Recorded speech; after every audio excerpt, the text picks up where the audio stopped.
Salutations and welcome to the farm. Thank you for joining me here at Country Mama Musings.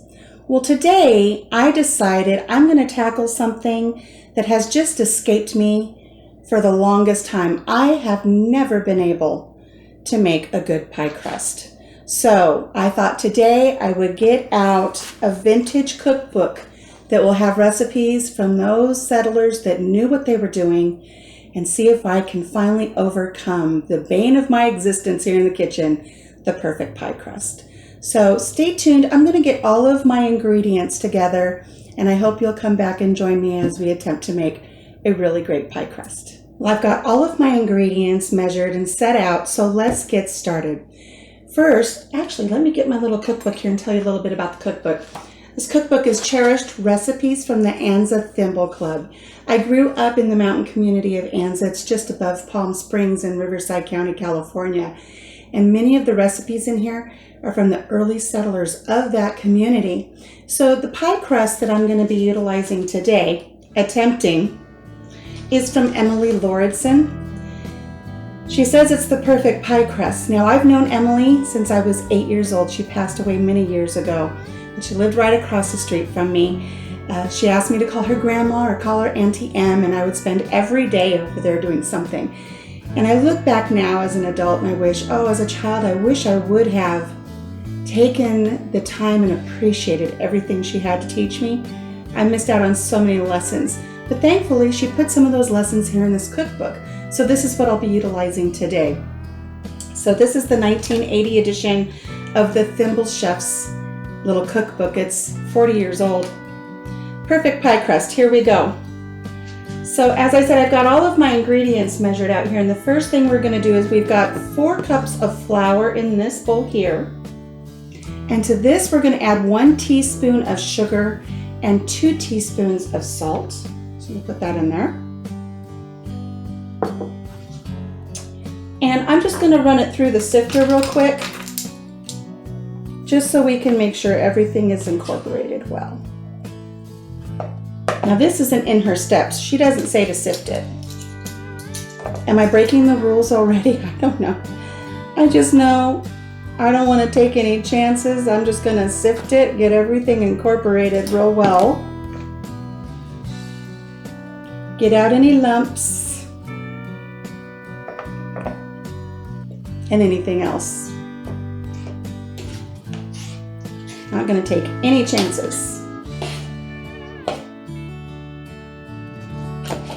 So I've got my sugar and my salt and my flour in this bowl. So next, it's a 2-pager. You have to flip the page. It's like playing the piano and somebody has to flip the page in the middle of your little tune there. Next, it says to mix in the Crisco. So I have 3/4 of a cup of Crisco here.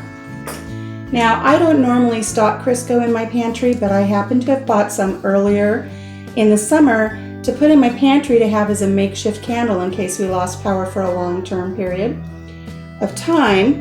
So I just so happen to have Crisco. Maybe Crisco is the key. We'll find out. All right, so in goes our Crisco.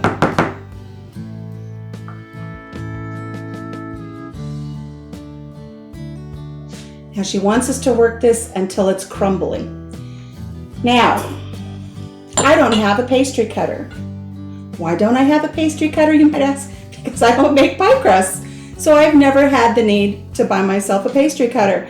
I think I'm going to have to remedy that.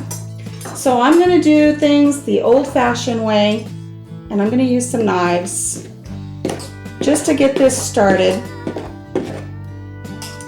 And I'm going to kind of crisscross this, break up my Crisco a little bit so I can get this incorporated. Back in the old homestead days, they didn't have pastry cutters to start out with. They did things the simple way. That's what I'm going to try to do.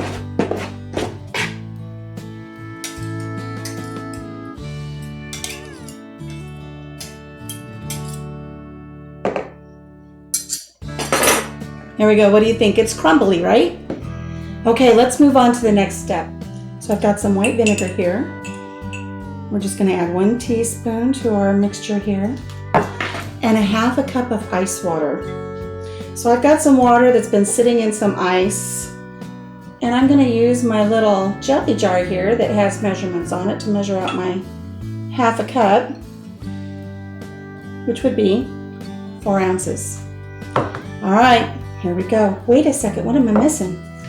I feel like I'm missing, oh, and the egg. Let's put the egg in. I've got 1 egg. Let's drop that bad boy in there. And I'm not going to put the entire 4 ounces in that half a cup. I'm going to reserve just a little bit and then add to it if I need to. And I'm going to do this with my hands.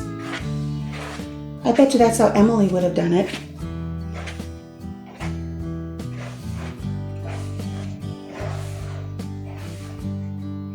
And I'm going to go ahead and add the last. It's not my vinegar, it's my water. Add the last of my water here.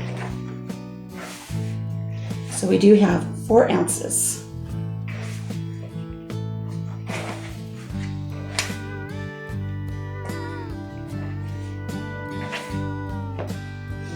You know, you watch some videos and everything comes out perfect. I can't guarantee that's going to happen here, but I'm going to do my best. It says just work until a ball is formed and sticks together, so that's what we're going to do. Still feels a little dry. I think I'm going to add just a little tiny bit more water.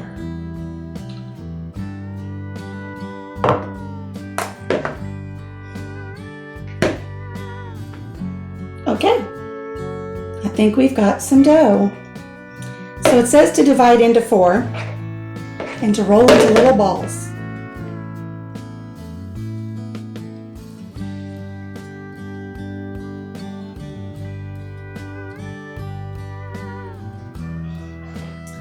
Next, Emily says to wrap them in cling wrap. We all know how difficult this is to use. It always seems to have a mind of its own. We'll give it a shot. I'll tell you, the last time I made a pie crust was for a pie contest at a company picnic. And a friend of mine said, oh, you've got to try this pie crust. It's the best in the world. And I thought, okay, I'll try it. And I did. And I was so pleased with the apple pie that I made, and I took it to the company picnic, and it was a bomb. Oh my gosh, was it awful. You could tell on the judges' faces, the looks they had, was the worst apple pie ever, all because of the crust. I never attempted another one again until today. So I'm going to put these in the freezer